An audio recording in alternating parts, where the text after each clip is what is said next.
Boy, you're not going to believe what's happening out here. At 11.49 lakh rupees, the Tata Sierra is an SUV that is going to be talking to two generations. But hang on, I think you should rewind it a bit and join me back in here.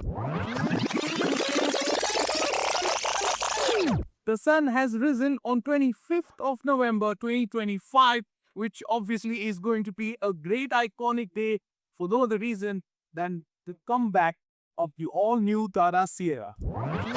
It combines Indian heritage with global design language, modern technology, and of course, confident national identity. All right, so that's going to be the iconic side profile of this modern day Indian icon. And if you see, it looks to be a long car because of course, its long wheelbase, 2730 mm. And then you have this plastic cladding out here, which says that yes, it's plastic, but it means there is function over form going in there. 19-inch wheels, we'll just touch upon them because we already know the B pillar here, which is supposed to give muscle to the rear of the car as Ratan Tata wanted.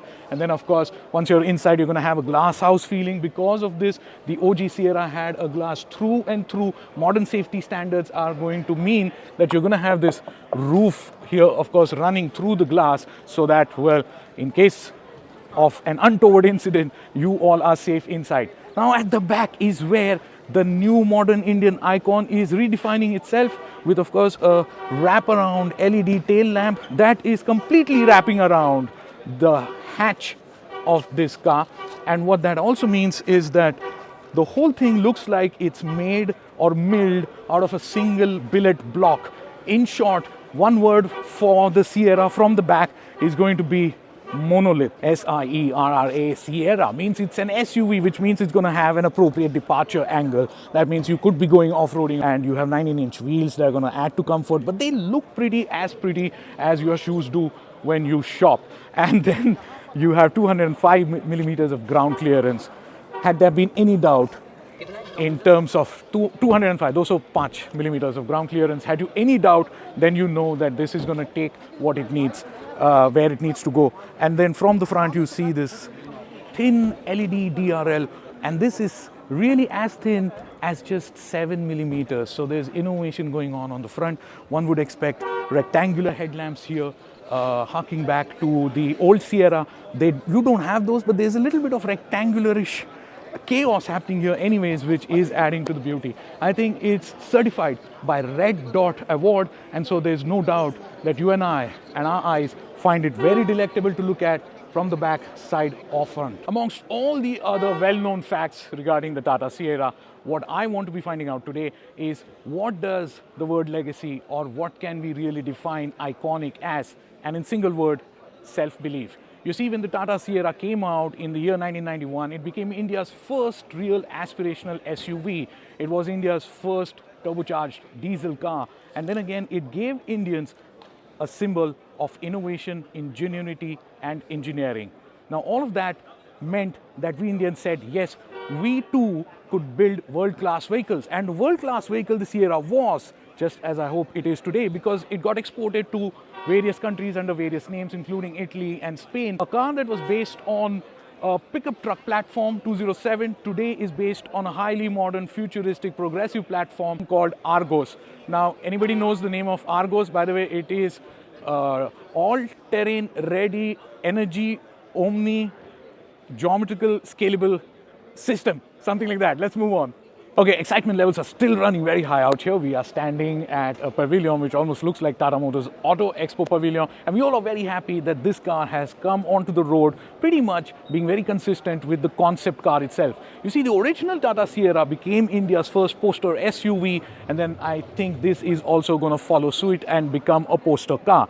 But the original Tata Sierra wasn't just remembered by you and I because it had ahead of its time features like power windows, power steering, adjustable steering, tire pressure monitoring system or whatnot.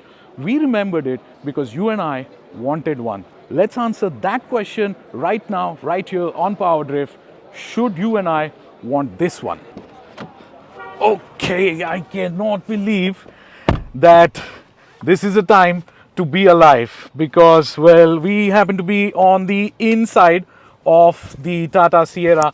What are the things that are going to strike you when you walk into a dealership and you are going to be on the inside? First things first, by the way, this beautiful piece of grey shape that you see is a sound bar. Now it's been 12 months at least that I've been wishing myself a sound bar at my office, and I hope someone gives it to me, but here it is. If you buy a Sierra, you have a great sounding sound bar. There are 12 speakers from JBL Black, and then there's Dolby Atmos, of course, to make sound come alive. Now there's the badge for Dolby Atmos. I don't know if you can see it well, but then the other thing that's going to strike you is this very wide display of 3 screens, which is going to be the first in its segment again. Now these 2 screens are 12.3 inches, while as this one is going to be 10.25 inches. Now if you see, the display quality by itself is pretty good. The dash itself looks very layered, and every touch point is soft. You have a very smart start stop button here to the right, which gets its own space, as if you should get your own space. And clearly this seems to be a place where I would like to do my meetings. I would like to be in command of the steering wheel, and I would like to perhaps even indulge in gaming. All right, I happen to be here in the co-passenger seat, but that's really the seat that you want to be in, behind the steering wheel, because the new Tata Sierra, it comes with 3 engine options and 6 powertrain options. Now the 1.5 liter naturally aspirated petrol engine, where you can also have dual clutch transmission.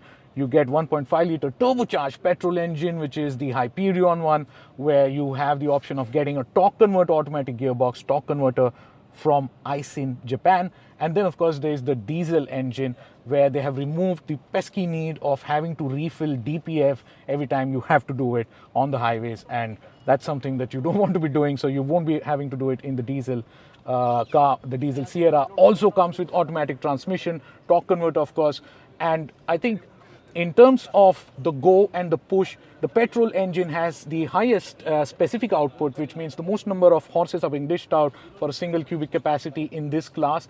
And it's a modern engine, it's a techie engine, which means that it's also going to be doing a good job of hauling the weight of this entire car without feeling underpowered. These engines, the Cryojet and the Hyperion, they have come of age, which means that it would feel no different than any other German refined engine, and an engine assembled right here in India that feels like you're not driving in India. Well, that's going to be a blast. When the car is going to be riding on the roads, there's going to be FSD dampers, frequency sensitive dampers, so that, well, you have a glider-like ride quality for our bad roads. Now, Tata has always gotten ride quality bang on. I have no doubt this time too they would have it bang on.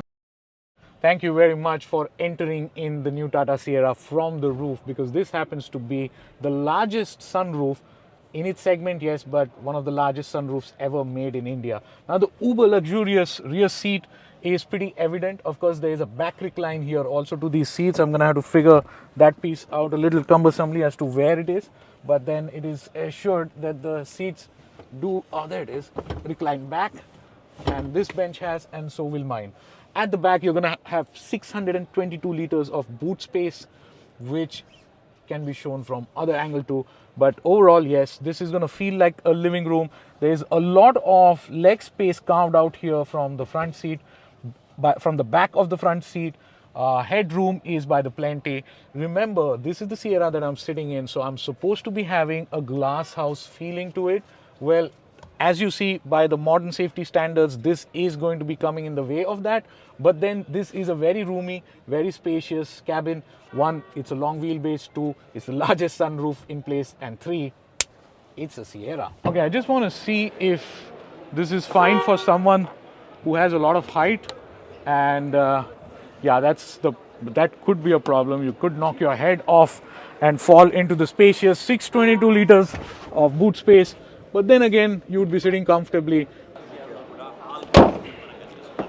All right, time for a little bit of a melancholic moment, because to answer your question, should you and I buy one today? Well, I won't be buying one today, and that's here and right now. And that's because, well, you and I haven't test driven the vehicle, which I'm promised and I'm told I'll be doing 2nd of December, and you will tune back into PowerDrift to know the answer to the very question, should you buy one? Until then, wow. Tata Sierra.